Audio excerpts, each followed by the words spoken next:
Namaste, it's Sahara Rose, and welcome back to the Highest Self podcast, a place where we discuss what makes you your soul's highest evolvement. This episode is brought to you by Ayurveda. Ayurveda is a modernized Ayurvedic supplement company that takes certain issues that we have, such as mood, joints, immunity, digestion, and creates these custom little packets exactly for us, infusing ancient Ayurvedic herbs with modern vitamins and minerals. I take the mood formula daily. It is great if you work a stressful job, had adrenal fatigue, ever suffer from anxiety or even depression. And it really heals you from a fundamental and holistic level. So if you want to try it out, head over to Youveda, YOUVEDA.com. Use the code Sahara and you'll receive 35% off your first order. And they now ship to almost every country globally. So check it out if you live internationally. They may be shipping to your country too. And they just added India, guys. Have you been wanting to integrate ancient Ayurvedic wisdom into your lifestyle, but been confused, bombarded, or daunted by all the confusing terminology? Well, Eat Feel Fresh is exactly for you. As Dr. Mark Hyman says, Eat Feel Fresh provides a much-needed plant-based solution to Ayurvedic nutrition that the world has been waiting for. So head over to eatfeelfresh.com/book to place your pre-order and submit your receipt. And as my token of gratitude to you, I will send you in your email 10 bonus recipes that are not included in the book. And for all North American orders, I will send you in the snail mail a signed book plate as well as an inspirational card to begin you on your Ayurvedic journey. It's time to eat and feel fresh. I met Mark Groves at Wanderlust Oahu this March, where we both were teaching workshops in their speakeasy.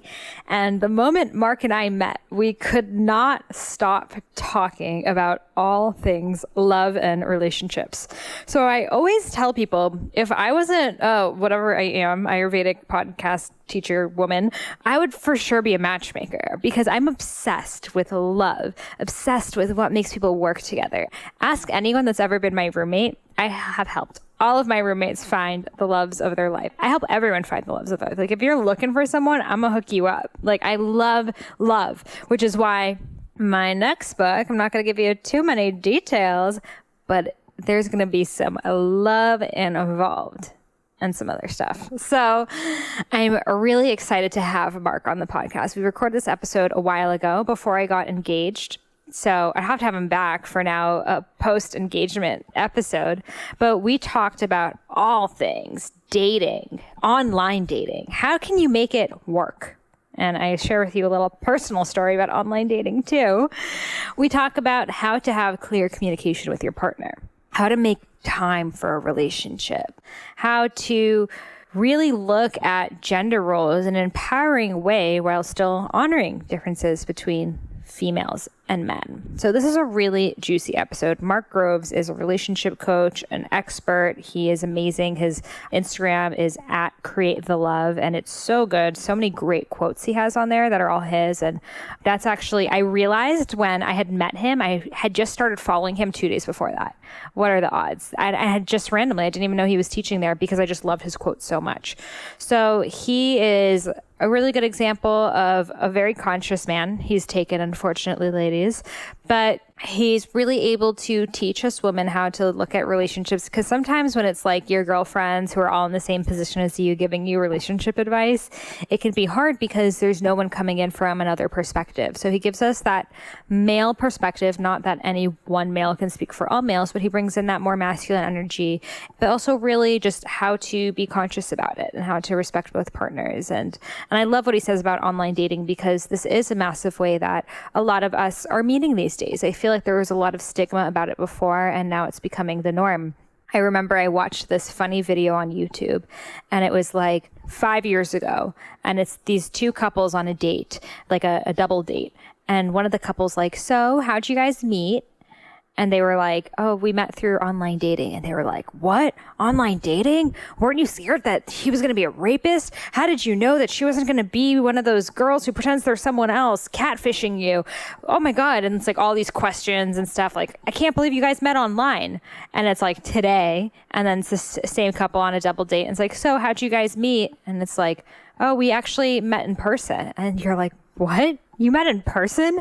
How'd you know he wasn't a rapist? How'd you know she wasn't crazy? And it's so funny because now it's almost weird when I see, I'm like, you met that person in person? Like you just bumped into each other? Like, how does that happen these days? Because I feel like we're all so separate these days. We're all like doing our own thing. We're spending much more time at home. We're just at work and at home and on our computers. And there's less group engagement times, which is how, for example, at our parents' age, people would meet each other. They would hang out with like massive groups of friends. I feel like it's like the movie Grease, where it's the girls and the guys, the flamingos, and they would hang out in these big groups and they would spot each other and kind of flirt and get to know each other and meet. And that's even what it was like when you're in high school or even in college, because you're spending so much time in a group setting. But now it's so different because we're all by ourselves all the time. And a lot of it is because we choose to. So it can make it hard to meet new people. And when you're at a bar, chances are you don't want to spend your time at a bar. And even if you do, what are you going to do? You see a cute guy, it's like, just like walk up to him. How do you know he's not dating someone? This, that, or, you know, I was with my cousin. I'm trying to set her up with someone. We were at the beach and we saw this guy who is so her type of what she's looking for. And then we were like, so what do we do now? Like, he's with his friends. Like, we're not just going to like go walk up to him. So nothing happened, of course. So it's just interesting how the relationship dynamics have changed and how online dating is becoming more and more commonplace. And I don't think it's a bad thing. I think it's a great thing. I mean, I'm going to share with you a very personal thing of my own with online dating. So I'm all about that. And we talk about how to make your dating profile work in this episode. We talk about how you can set up your profile so it's optimal, very authentic to who you are. Do's and don'ts on dating profiles he goes through, which I love. Some really good ones, guys. Take notes. And I just love this episode so much. So without further ado, let's welcome Mark Groves to the Highest Self podcast. Well, cool. Welcome, Mark, to the Highest Self podcast. It's so great to have you here. It's so great to be here, especially with a name like that. Ooh. Well, that's the first question I'm going to ask you. What makes you your highest self? I would say that your highest self is operating at your highest level of knowledge. So as you learn things, do you change? Do you go towards what feels light? And I think the other side of that, too, is allowing yourself the space to keep learning, the compassion to know that you didn't know what you didn't know when you didn't know it. And to just, though, I guess in that space of not knowing better or not knowing right or whatever it is, by having compassion for those mistakes, you allow yourself to be able to integrate them so that you can, again, live at your highest level of knowledge. So maybe that's a long answer, but. Beautiful. And I think it speaks to so much about how you used to not know about relationships, and now it's what you teach. So can you give us a little story about why you are doing this work? Well, yeah. So I guess I call it a rock bottom of sorts was when I was 27 and got engaged. It wasn't the engagement, the act of it wasn't the engagement itself that was a rock bottom so much as how I felt once I popped the question, because I sort of came face to face with a lot of truths that I didn't know what I was doing, that at the time, I was thinking too, I didn't want to marry this woman and I didn't know why, and she is such a great woman. So it was losing myself in relationship and not knowing why I was such a good communicator at work. And I used to do, I was doing sales and I was teaching training on communication. And then all of a sudden I'm in this relationship and I'm like, why am I so bad at communicating how I feel? Like, it's not a skill set issue, it's something else. So when that relationship ended, I, was in that space of just like lost. I didn't know who I was. I didn't know what I wanted. And I'd never really taken the time to say, like, what do I actually want as opposed to what I was taught? And that became a really large separating point for me, was being able to recognize, like, who am I versus who have I constructed in order to fit in and in order to participate in this world and be part of, the religion I was part of and part of, our, any community. So I guess in a lot of ways it was the journey to teaching relationships was because I believe that your mess becomes your message. You become the teacher you needed, and I sure needed me many times. And I see that every time I learn something new, I needed me. Whatever I learned, and then I teach from that space of learning, then it's really being able to teach to my old self, really. Exactly. And I truly believe that you can only really coach a former version of yourself, right? Totally. It's like, if you have never been there, how are you going to even know what the questions and problems rising in their head are? It's like, I wouldn't be able to coach, men who used to be in jail. I have no idea what that's like, So I think why else would you want to teach people how to have healthier relationships? You must not have been in a healthy relationship or been able to communicate. So that is amazing. And I think all of us have been there. I don't think you're unique. I think it's like a universal issue that we don't go to school about. No one teaches us how to have healthier relationships, and they're the cornerstone of our life.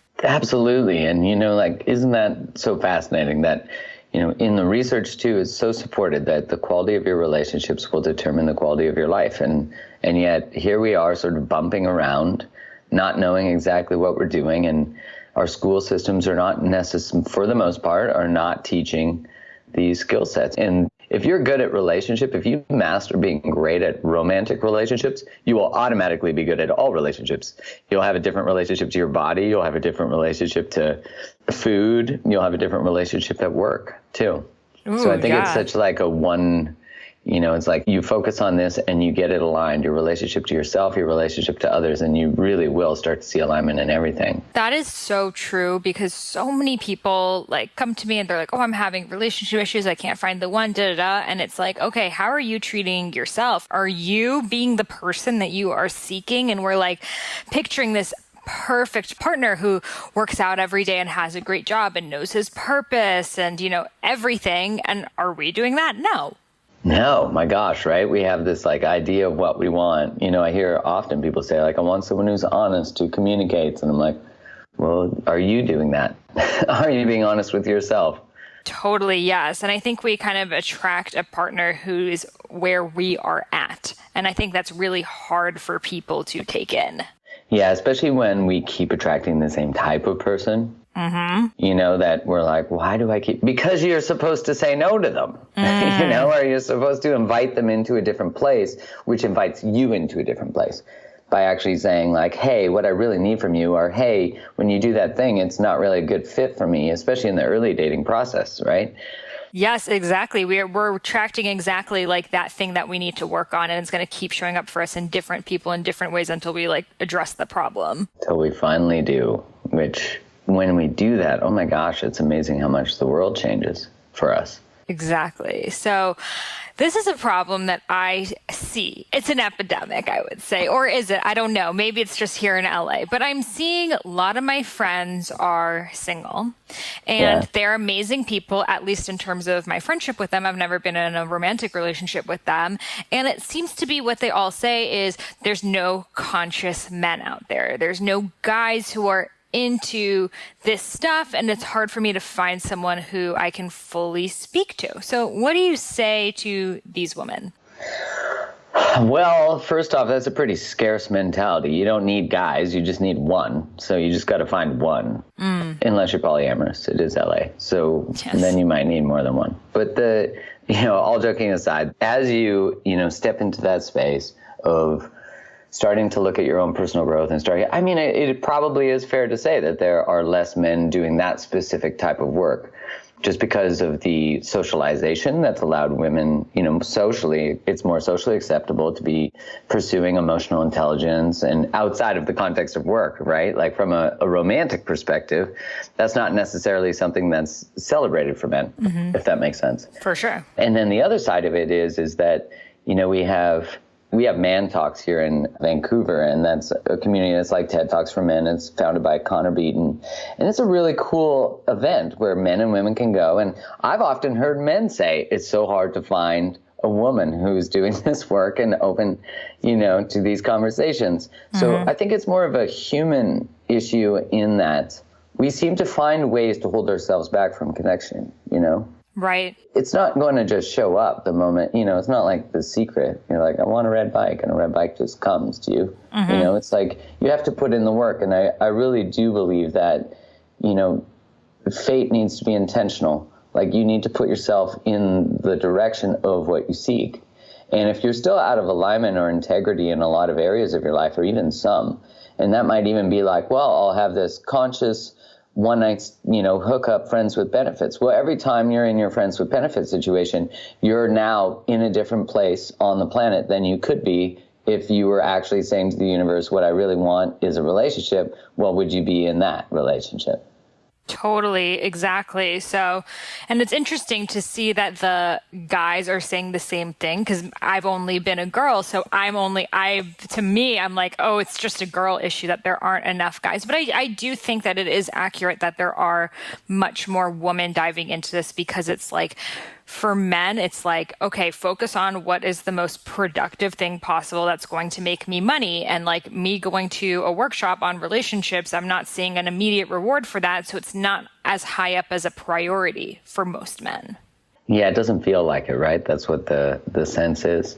Yeah. And as far as my experience goes, I know that for men, finding a partner and being able to connect with them deeply is something that's very important. Now, I think we also have there's so many different confounding factors in that. If you look historically, coming from patriarchy, where emotions weren't celebrated, so all the children of patriarchy and feminism, the men don't tend to have much of a voice. The rise of feminism is incredible, especially for how it's changed the world and how it continues to, especially right now. But at the same time, we have very convoluted messages going to young men. Like, imagine being a 12-year-old boy right now and reading the news, and then at the same time reading a meme from like someone famous that says, why can't I just find a man who'll take me? And now you have very contradictory messages of what it means to be a man and what, all that stuff looks like. And I think there's just not a lot of clarity and and I don't say this as a martyr, I just don't think there's a lot of clarity and a lot of safety for men to be having that conversation if they don't have the tools. It's one thing to be able to articulate yourself and participate in those conversations, but it's another thing if you're already a little bit afraid. Does that make sense? Yeah, no, absolutely. And I think especially with the whole like 50 Shades of Grey thing, and it's like all these women being like, I just want a guy who will dominate me and doesn't listen to me. And then they're like, wait, what? I thought you wanted us to like respect you, but now you're actually saying you want this. And it is a total mindfuck because they don't know what to do. Well, I think too that goes back to, I guess your immediate question of like why, for women saying like, why can't I find conscious men doing that work out there? And I wrote an article a long time ago that was called Why You Might Not Be Ready for the Evolved Man You Say You Want. I was just reading it before this interview. It's really good. Yeah. Well, and the idea was like, if you actually met him, would you be ready for him? Right. Because you've always been wearing the emotional pants in the relationship. You've always been taking the lead. So what happens if a man does? And I think it more goes to like, what is our evolutionary drive and what is our drive for partnership versus what does our conscious mind know as a great partner? And if you look at the research on it, we are drawn to, women are drawn to men who have power and money and a strong physique and all that kind of stuff, because evolutionarily, that was the good choice. And they're not really thinking like, is this guy going to call me in a couple weeks? Like, is he, like on an evolutionary level, when we meet someone who doesn't strike as much tension for us, but we know they'd be a great partner, it might not feel like desire is there as much. And I really think that a lot of our learning is, of course, desire must be there to create relationship. But I think a lot of our learning is actually trying to understand the difference between like a wounded-based chemistry or an evolutionary-based chemistry versus what is actually a great partner choice, which will also create tension. Exactly. Like you hit the nail on the head. And this is what the issue is. And both parties, both men and women, since we're in this like very shiftly evolving world, we don't know. Like in the past, there have been such clearly defined gender roles that you're like, oh, you, this is what a wife is like. That's what a husband's like. And you're just how much do they fit into that box? And then we move to the feminists where it's like, don't open the doors for us, like don't treat us any differently. And now it's moved into this sort of like, we are goddesses again, and like embracing the divine feminine, but we need more conscious men. But this is still so new that the education hasn't really been put there. Yes, I agree. It's a very, it's such a subject filled with landmines in a lot of ways, because it's like, what do you say that is, okay to say that's not going to piss a ton of people off?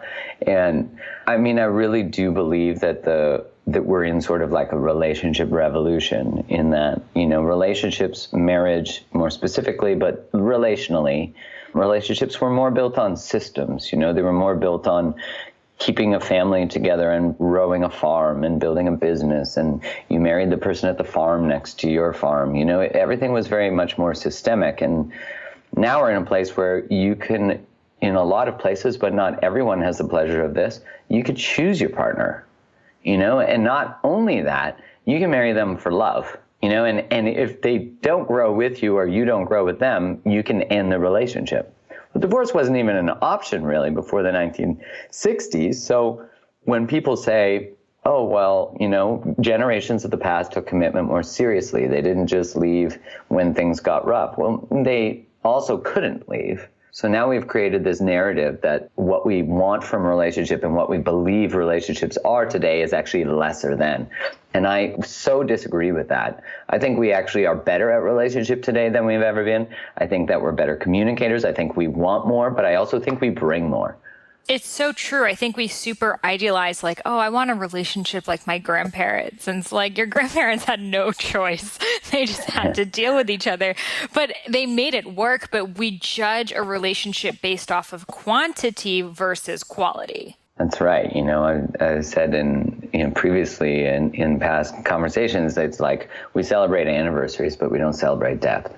Like right. That's a really good marker of what we get rewarded in society for in relationship rather than what actually is important. I mean, I do think that because we have so much choice now, it can make making a choice more difficult, like, the decision paradox. But at the same time, because we have choice, we can raise our standards. But we also, if we're going to raise our standards, we have to raise our standard for ourselves. And that really is where the work lies. Exactly. So, okay, I want to talk about online dating because this is how I met my boyfriend 3 years ago from Bumble. Highly recommend it. Though Bumble has changed, I feel, in the past 3 years. Before it was like they marketed it towards more like, I guess, like educated people. Like it was on like, I don't know, Elite Daily, this, that. So it was, not everyone knew about it. And now I feel like it's just sort of turned into Tinder and just like everyone's on it. So I'd love to know about what do you recommend for setting up an online dating profile and how to look for people? Well, in the research on online dating, if I get it correct, you're supposed to be in pictures by yourself for the most part. Okay. Don't put pictures with, if you're heterosexual, opposite sex friends, or if you're, in same-sex relationships, or whatever your combination of genders are, that you should avoid putting someone who would be competition who's exceptionally good looking in the picture.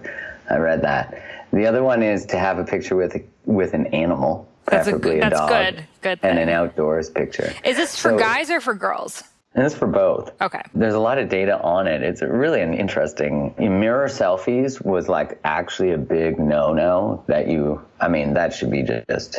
I used to say that if you don't have enough friends to take a picture, like don't swipe. Yes, selfies are awful. Oh, I thought selfies are good because you get your good angles. Yeah, maybe that's the point, is people think that people are hiding angles, Right. But so in online dating, it's always about being like, you got to be a little bit witty, you got to be a little snappy with it, you got to have something interesting to say. You can't ask typical, when people start the conversation, they're like, hi. I remember when I was online dating using Tinder and Bumble, because with Bumble, the woman has to comment first, you know? And I always used to get like, with Tinder, you'd hear people say, come up with something more creative than hi. That's what women would always say. And then when I got onto Bumble, almost every woman would start a conversation with like, hi. And you're like, I said the same thing. Hi, what's up? That was my opener. It's like, But when men were starting the conversation, they needed to be more creative. Right. Because you guys are used to pickup lines. Like for us, it's like, hey, like it would seem so corny. I feel like if I'm like, hey, babe, what's your sign? You know? Yeah, that's true.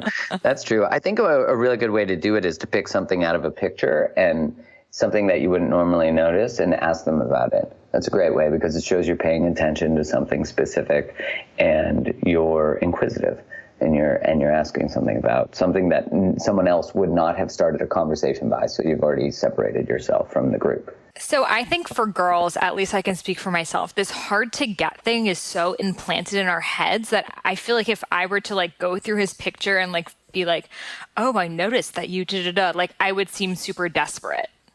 Yeah, there is something interesting about, keeping the chase and from an evolutionary perspective, that is important. We want to seem like we have lots of options and we want to, but it's like when you read, the book, Why Women Love Bitches and pickup artist books, what they do is they teach you a skill set that allows you to learn how to appear as though you have high self-worth, which is ultimately what attracts us to people is that they don't need us, that they're, that they're available, but they're not so available that anyone can have them, Exactly. I remember reading Why Men Love Bitches. I was probably in 9th grade or something. And it was really helpful for me. It definitely was a game changer back then. I was like telling all my friends they should read it. But then later on, when I'm in my mid-20s, I realized just how like messed up I was in the fact that every time I was interested in a guy, I thought I should ignore him as much as possible.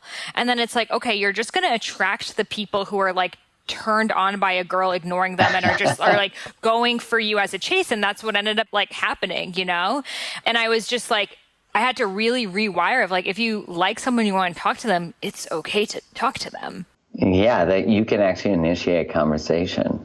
Right. But then the books are all like, oh, well, only like a easy or desperate girl does that, Well, yeah, too. And think about the conundrum that men are in because they're the ones who are always expected to initiate. Right. And I think you see a shift when, I remember listening to Alison Armstrong, who's hilarious. She has a great Audible workshop called In Sync with the Opposite Sex. And she talks about how, like, when women are overtly aggressive in pursuit, that the hunter can't hunt the hunter. Mm-hmm. This idea that if we're too aggressive, then we've taken away our traditional roles. And to a degree, it's true with the like polarity and how like you on it. Like, I feel like guys are like, oh, like, why doesn't a girl just start a conversation? Why does a girl like this? But then when she does it, they're like, oh, she was desperate. And then we're like, what do we do? Yeah. It's kind of like we're all wanting things to be different, but we're not necessarily changing the way it works. And the same thing goes backwards. Like, I remember after I ended things with my ex, who was very like alpha male, like the best. And I was like, I want like a spiritual, open-hearted man, a God man, warrior, like that type of guy.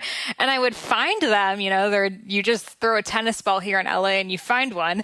And then they would like, they'd like want to talk about their feelings all the time and like just stare in each other's eyes. And I was like so turned off because for me, I felt like now suddenly I was the guy in the relationship and they wanted to like, talk about everything. And I felt like you're being distant, blah, blah. I was like, leave me alone, So it was like what I wanted, this conscious man, I like also couldn't handle, but maybe that was like too conscious.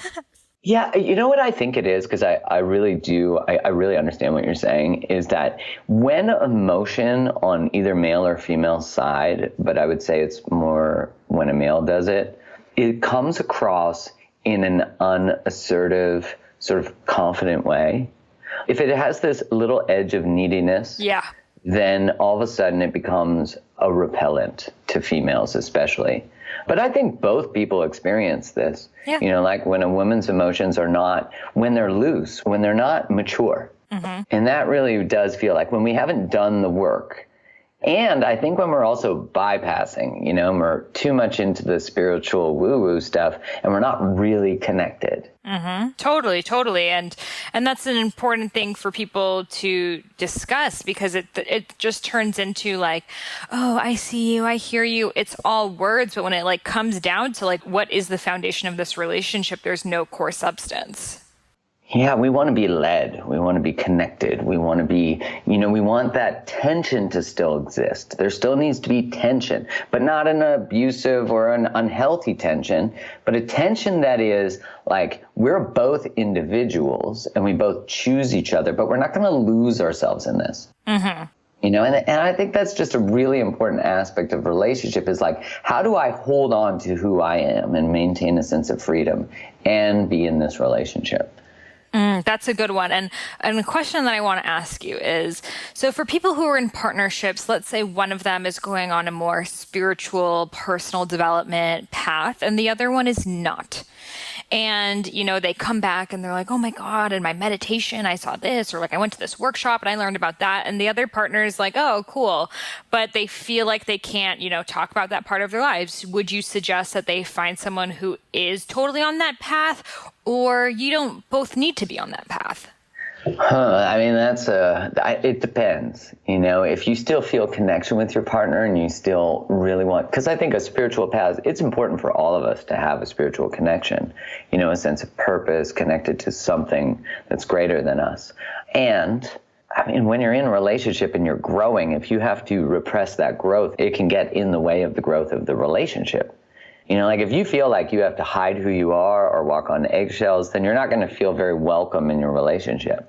And maybe part of our growth is having the conversations that are very difficult about that subject. And at the same time, sometimes our growth is leaving, too. And that's part of that pathway. Because I think the challenge is that we often choose partnership from a much less aware space, right?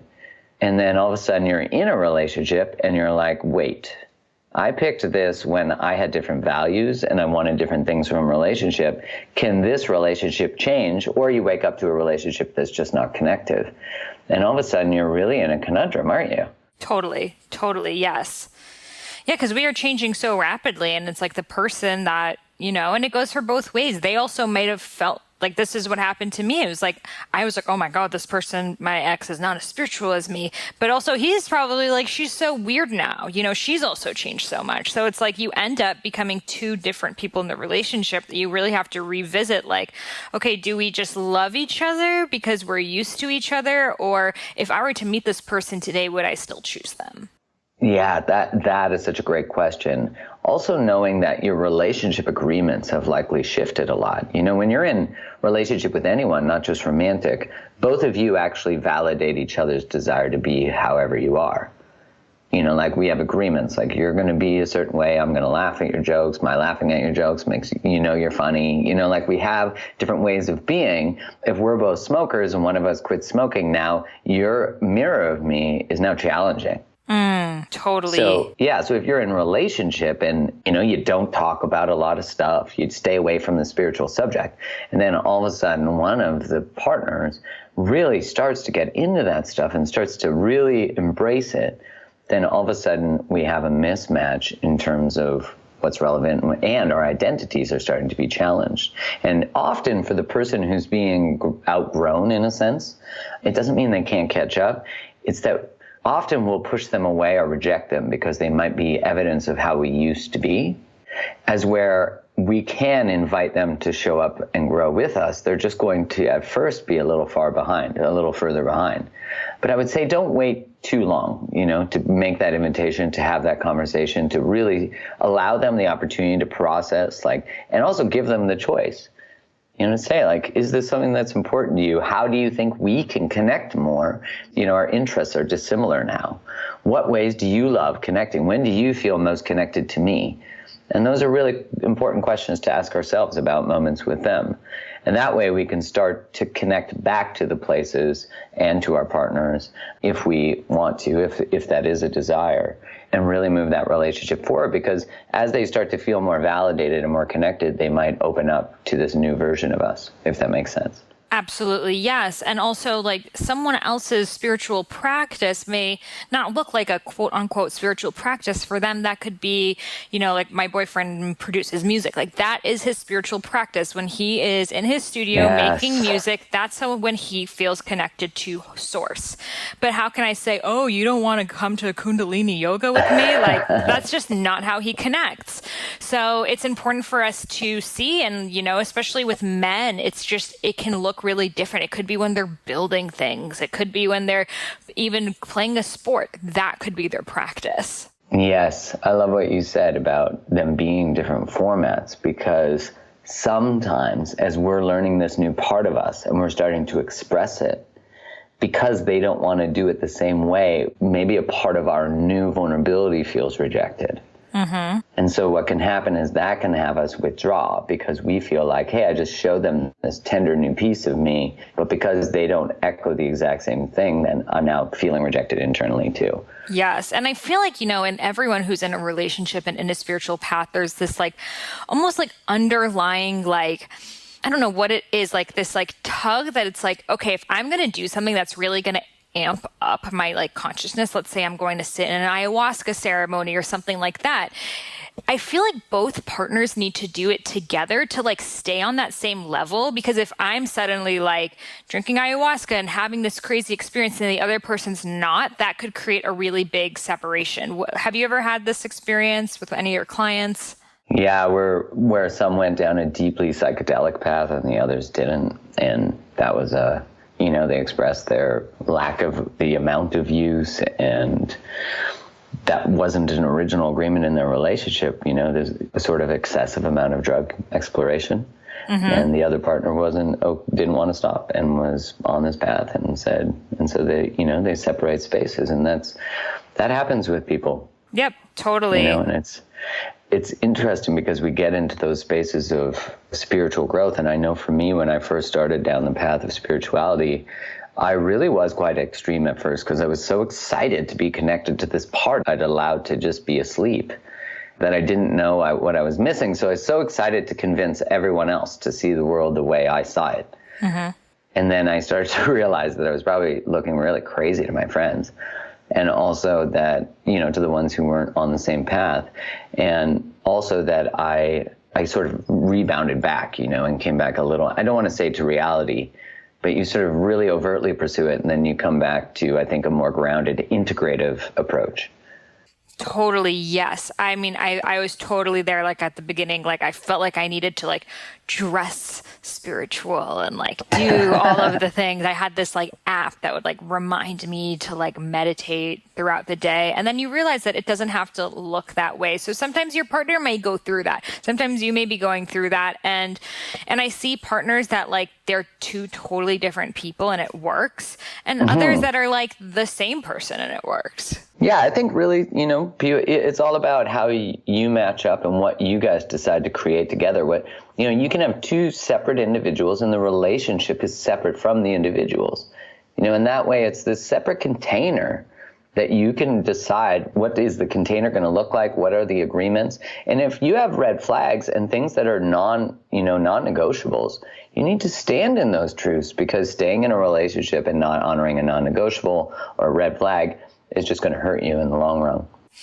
So you've talked about these agreements. So do you recommend that you actually sit down and write down some agreements? And at what point in the relationship would you do that? I think it's important to do it as soon as you feel that it's okay. Now, I think the right word, okay, might be the wrong one, because you might be scared. That's likely to have that conversation. But it's so constructive, because if you don't, you already have relational agreements, and they're passive assumptions, and they're usually culturally, socially based. And so if you don't take charge of them, let me give you an example. It's I'm sure you've probably heard someone say, I never want to get married. Right. Right? And that's because whatever their definition of the word marriage is not realistic. It's probably packed with hurt. They probably, saw parents get divorced, saw friends get divorced. There's probably a lot of pain associated with the word marriage. And the word marriage was probably under the constructs of how their parents had a relationship in marriage, right? Mm-hmm.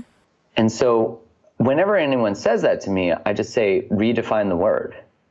Like, find what marriage means to you. Find what, and the same is true with relationship. If you said to me, if we use the word relationship, and I asked you what a relationship is, and you asked me, we'll likely have different things within the container of the word relationship. Right. Like what it means to us. And so words are always agreed upon definitions. And it's so important that when you say, do you want to enter a relationship with me? What are you creating? And most people don't have that conversation. They just are like, okay, so we're going to like be in this relationship. And we've seen people, myself included, get burned in that sense because we're not clear about the agreements. Like, I want to explore this deeper. And because of that, I don't want to see other people or be, sexually open to anyone else. But instead we just assume that, and then we get hurt. Yes. So what types of things do like people often put in agreements, just to give some like inspiration for people who are like, I don't even know what I would write down? Well, I think a really great way to get a concept of what you want to create is to start with we statements, like we have fun together, we go hiking together, we have great sex, we are honest and open, we share the most challenging things, we hold space for each other. And that'll get, just by like sort of firing those out, you'll start to get clarity on what you want to create. Okay, so start, because, we have great sex. That could look different for you, could look different for me. So Totally. should it be like specific, or just start kind of general and then gets more specific over time? Yeah, I think you can start kind of general, and at the same time, when you're in conversations with your partner, you could say, what does great sex look like for you? Mm-hmm. And then should you actually write this down on a piece of paper and like sign it, like have an agreement with each other? I think it's a great idea. Having relational agreements, like we're going to be open, we're going to communicate the deepest parts of us, we're going to, have a regular practice of going for walks or date nights or whatever. And the reason we do that is in the research, anything you sign your name to, you're more likely to do. But the reason we do that is more for clarity. Right. Like, are we building roads in the same direction? We're so afraid to ask questions like, what do you want in the future? How many kids do you want? That's a very fearful topic for people when they're in the early dating phase. Yeah, because you don't want to sound like the crazy one who's bringing it up too soon. Yeah, on the first date, that might be a lot. But I think being able to say to someone, like, what kind of relationship do you want to create? That's a pretty, what are you looking for? That's a pretty normal first date question. What are you looking for? Right. But yeah, my first date with my boyfriend, we were like, so how many kids do you want? Like, where do you want to live? But like, I know a lot of people that they can be seeing someone for months and be afraid to even say, are you seeing other people? Oh, yeah, that's a recipe for disaster. So do you think that just kind of like be the first person as soon as possible, just be like, so like, what do you want in the future? Do you want to get married? Do you want to have kids? Like first date, just get that out there? Yeah, I think being able to have it as a conversation. Like, what do you see? What are you looking for? That's so important to ask. And like, where do you see, do you see yourself getting married? Do you want to have kids? I don't understand why those aren't like normal questions. Yeah, I agree. But I think it's the implied pressure of if we are on a date and I'm like, so like, do you want to get married? Do you want to have kids? Like, you don't want to sound like I'm asking you if you want to get married and have kids with me. That's what people are afraid of. Well, have you ever noticed that for the right person, those questions don't scare them away? Yeah, they're like turned on by it. They're like, yes, exactly. I want all the kids with you. There's that great study, 37 questions that make anyone fall in love. Mm-hmm. Those are super fun questions to do, especially if you just started dating. Where can we find them for people who are like, what are the questions? If you Google 37 questions to make anyone fall in love, you'll find it. It's a New York Times article. Okay. And it has the questions. But there are things like, what did you first notice about me? Like things like that, these like really connective, vulnerable questions about, I believe, challenges as a child, dreams as a child. So you really get to know someone, and you might even get to know things about them that you haven't known, even if you're dating them for 2 years. Mm-hmm. That's ultimately, we all want to be seen. Ultimately, we all want to be safe to say, what kind of relationship are you looking for? And I think when we hide those truths, now there's a way it can come out that feels pushy, right? As we're all fearing. It's like, well, I don't want too much. Right. It's like, but have you ever noticed when you really want someone, you can't fuck it up that way? You can fuck it up if you're like parked outside their house, after the second date or like stuff like that. But you can't fuck it up when you're pursuing someone who wants to pursue you, it's not too much to say things like that. Absolutely. It's not too much to say I had a great time. Yeah. Well, we've gotten into this, like, this Tinder society where it's like, be as hard to get, be like, take 3 days to respond to the text. And it's like these mind games. See, dating is sorting. Use dating as a way to sort through who you want to find. And if we go to this, I used to have a client who called, she had last man on earth syndrome, that every guy she dated, she felt was like the last man on earth. Like, this connection. I got to hold this connection because this is the last one I'll ever have. And that's such a scarce mindset, much like there's no great men out there. Totally. But really it's about starting to change the scarce mentality into, if I am me, I will find them. Mm-hmm. If I'm expressive, if I am just myself, and I work on my stuff, I look for where I do have insecurities, where I am, overtly pressuring. If you keep hearing certain feedback, just be really open to exploring it. Because everything relationally that becomes mirrored to us is an opportunity to grow and learn to be better connectors. Totally, yes. And do you think that we should have an instant attraction to the person that we should be pursuing, or attraction can be built with time and you can start to think they're hot? Well, I would think there's probably many people who are listening who've experienced, like, they went on a first date or they're friends with someone and they're kind of like, maybe. Mm-hmm. And then all of a sudden over time, they're like now in the best relationships. Right. So I think it can be birthed from anywhere, because we might not have seen that person in that light till something happens and all of a sudden we're like, whoa. But I do think it's very important. We talked previously about learning to manage your charge, like learning to manage what is my wounded desires. Like, because when we look at how we were hurt as children, we often pursue partners who are similar to the parent that hurt us the most. Mm-hmm. And it doesn't have to be, we often say to women, you marry your dad, and to men, you marry your mom. But no, you pursue people generally who are similar to a parent that hurt you the most, the parent that you have the most healing work to do from. And so, they might not be exactly like the parent, but how we emotionally are wounded by them can be. Like if we had a father who wasn't a great person, we might pursue a partner who doesn't listen well, who's critical, and it just might be the same feeling we end up getting. And so whenever I talk to people about this, I always ask them to answer the question, what I wanted most as a child and didn't get was. So and whatever good. That answer is usually the thing that we don't get in relationships. We often are attracted to people that we don't get that from.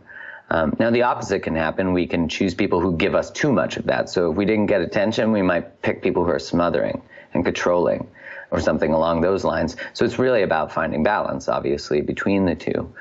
But that's a really great question to really look at how we're showing up. The other one is when I let people love me, they, and when I love people, they. So so for the first one, what I wanted most as a child and I didn't get was, like, what are like the most common answers you hear? To be a priority, to feel understood, to feel safe, to feel loved, to feel unconditionally loved, to feel like I was enough. And they'll all come back to that deeper self-worth part. Like if you didn't believe that you were safe, if you didn't feel understood, the internalization, the narrative that comes from that generally is, I wasn't worthy of it. So then we have an underlying narrative of, I'm not worthy. And so if you start to look at the choices we make, because why would we date someone who treats us crappy? Right. We have to believe that we're worthy of being treated crappy. Because that belief is so foundational that in order to heal it, we have to begin to choose differently. And that's why we say, like, you have to see it to believe it. And I'm like, no, you have to believe it first. And the belief, it's sort of synergistic. They sort of work together. You say no to that person who treats you poorly, and now there's a part of you that's like, whoa, we're badass. Like, we matter. Yes. So let's say you know what your issue is. How do you begin to heal that?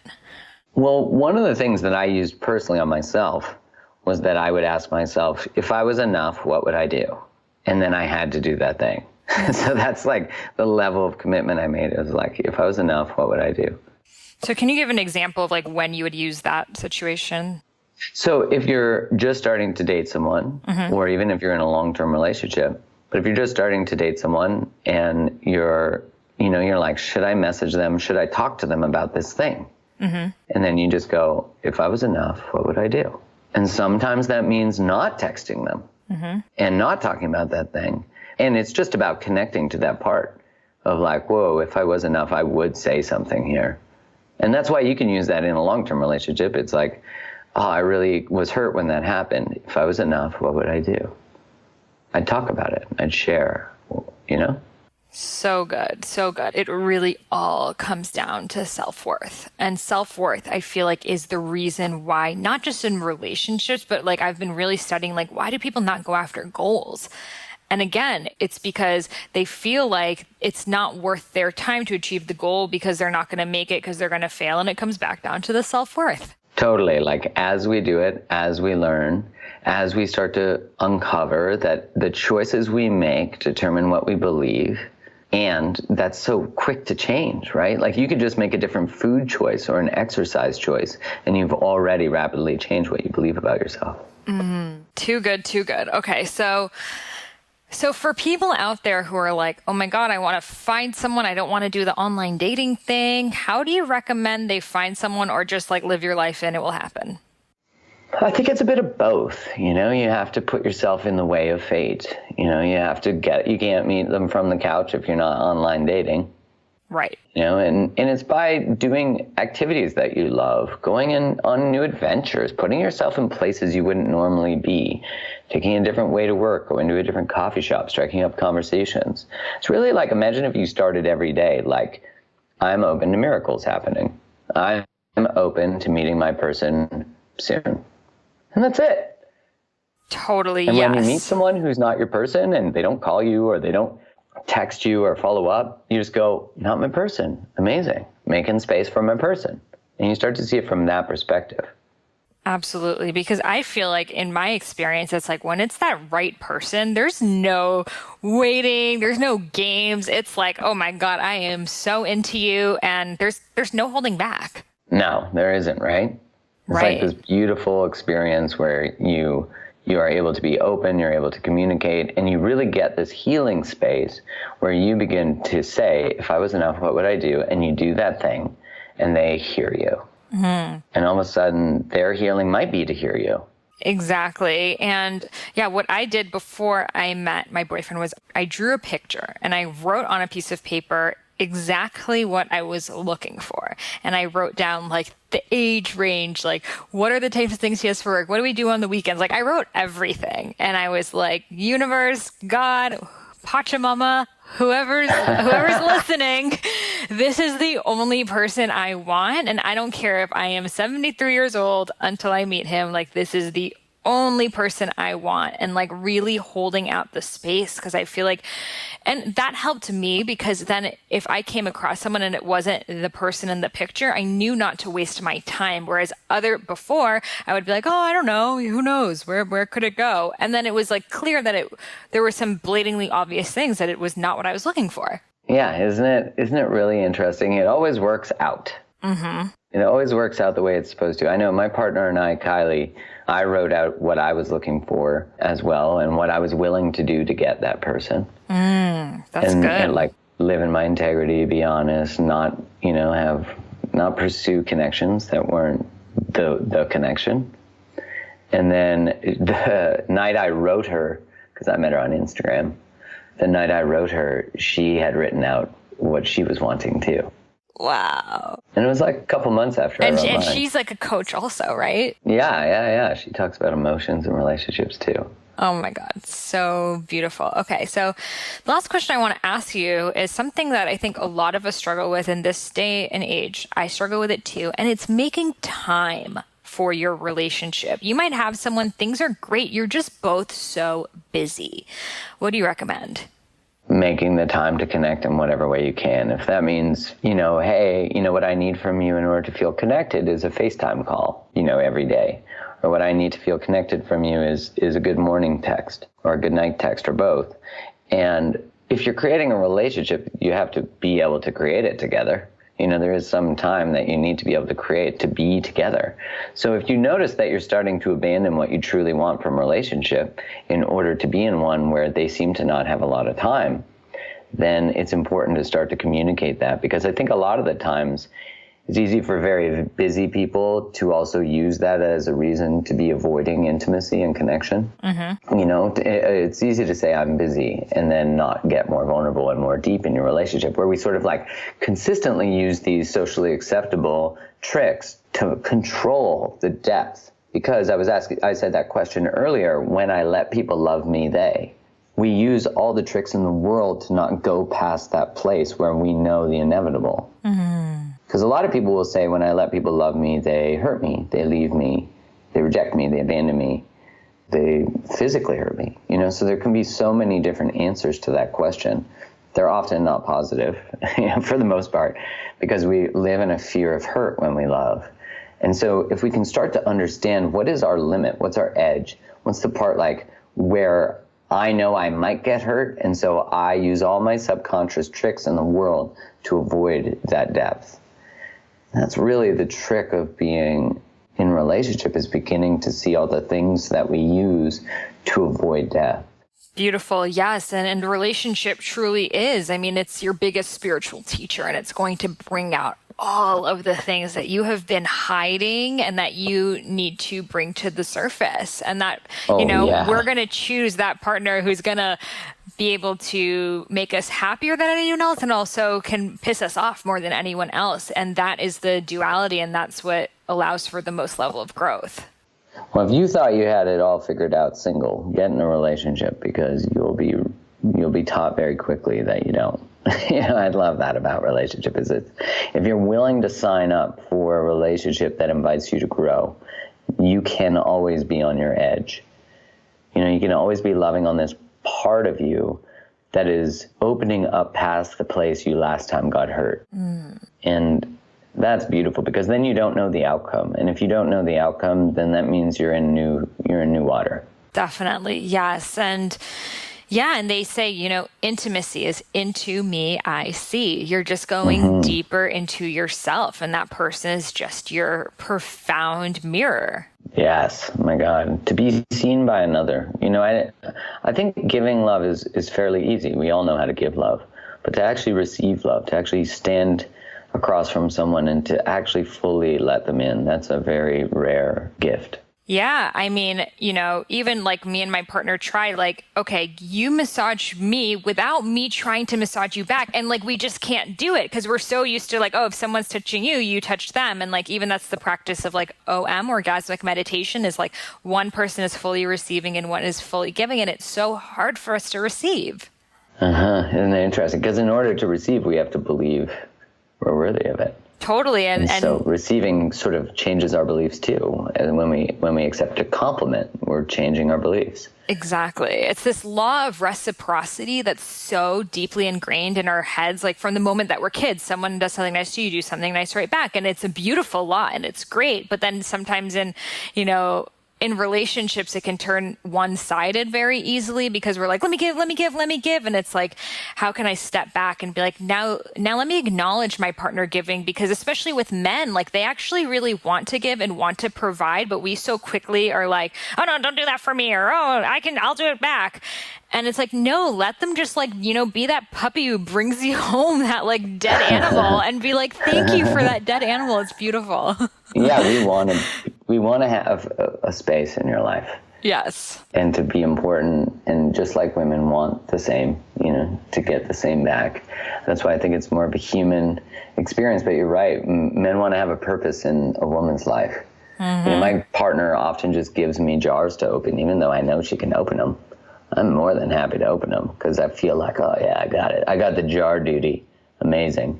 Totally. Yeah. My boyfriend loves taking out the trash. It's we live in an apartment. It's you don't need to go outside. It's right down the hall. And he's I took out the trash. I'm thanks. But it's so funny. John Gray, he was, saying how, I don't know if you've heard this. I think I might have told you this in Hawaii, actually. But when a man comes home, the woman should go basically hide somewhere in the house. And the man should be drop his bag and be like, honey, where are you? And go look for her, and to reenact this, like, choosing her again, because evolutionary men would go out hunting and they would be gone for days or weeks, and they'd come back and the woman would be afraid, like, oh my God, did he meet someone in another village? Is he still going to choose me? So he's like, every day when you come back from work, don't say hi to the dog, don't go to the computer, drop your bag and go find your wife. And just that little role playing is going to bring so much attraction and polarity in your relationship. I fully agree with that. That's cool. Yes. Well, amazing. Well, thank you so much for coming on the Highest Self podcast, sharing your wisdom with us, being a true example of a conscious man who, you know, is willing to speak about these things and be open-hearted. It's truly a breath of fresh air. It's sad to say it's a breath of fresh air, but you are like, really, like, spread the word, teach the other guys. Well, I know a lot of guys who think that way, you know, who speak that way. And, you know, it's obviously like a... So can you share your number with me? I will put it on the Highest Self podcast website, and I'll have a little database of all the conscious men. Can you please, like, because people are like, where do I do online dating? And, you know, sometimes these like conscious, mindful meetup, it ends up being all girls, or like, it's just weird. So we just need to do one for like just cool people. Yeah, I agree. Yeah. Well, that's a good idea. People just need to come to our events. Exactly, and just talk to each other. Who are that way. Yes, absolutely. Well, thank you so much for coming on again, and we're definitely going to have you back. It's always so much fun chatting with you. Yes, namaste. If you loved this episode and want to dive deeper into Ayurveda, be sure to check out my new book, Eat, Feel Fresh, which is now available for pre-order wherever books are sold. As a free gift for pre-ordering my book, I will be sending you in the mail a signed book plate, as well as a beautiful tarot card I created for you. And I will be emailing you an additional 10 bonus recipes. So this book is for you if you are interested in eating Ayurvedically, but want to make it more modern, more approachable, make it work for today's busy day and time. I've taken the best of Ayurveda as well as ingredients from blue zones around the world. I'm talking Costa Rica, Vietnam, Japan, everywhere in between, because I believe that Ayurveda is a guideline that can be practiced with any sort of eating. So we look at food from an Ayurvedic perspective as well as from today's modern lens. So be sure to check it out. Eat, Feel Fresh, a contemporary plant-based cookbook. Send your receipt over to me on my website, iamsahararose.com or eatfeelfresh.com, and you will be able to receive all my pre-order bonuses, signed bookplate, bonus recipes, and so much more as my gratitude and thank you for pre-ordering the book. Also, be sure to check out my Sacred Self-Care and Ayurvedic Nutrition e-course over on dailyom.com. The links to both of those are over on the podcast show notes. Namaste.